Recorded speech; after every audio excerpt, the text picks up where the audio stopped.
في حد بيسأل بيقول إيه أكتر طريقة ممكن تزود معانا الحرق في رمضان؟ حلو السؤال ده. أكتر طريقة ممكن تزود معاك الحرق في رمضان هي إنك تاكل بسرعة. كل ما تاكل أسرع في الأكل كل ما كان جسمك أسرع في الحرق.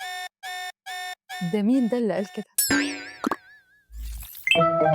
طبعا يا جماعة الكلام ده مش صحيح، اوعوا تسمعوا منه، اوعوا تعملوا كده في رمضان. الطريقة السريعة في الأكل مش بتساعد على الحرق، وبالعكس دي بتخليك معرض للإصابة بالسمنة بنسبة أعلى مرتين من الشخص اللي بياكل بسرعة أقل، وده حسب بحث نشرته مجلة BBC في مقال ليها بعنوان هي طريقة الأكل السريعة خطر على صحتك، واللي فيها وضحت كمان إن السمنة مش هي المشكلة الوحيدة اللي ممكن تسببها لك طريقة الأكل السريعة، لا دي كمان بتسبب لك مشاكل تانية زي عسر الهضم، الانتفاخات والإصابة بمرض السكري من النوع التاني. وعلشان كده ضروري جدا إنك تراعي إن طريقة أكلك ما تكونش سريعة علشان تتجنب كل المشاكل دي. أما لو حابب تعرف أفضل طريقة علمية ممكن تزود معاك الحرق في رمضان، فتسيب لينا كومنت بجملة إيه الطريقة، وتابع معانا الفيديو اللي جاي.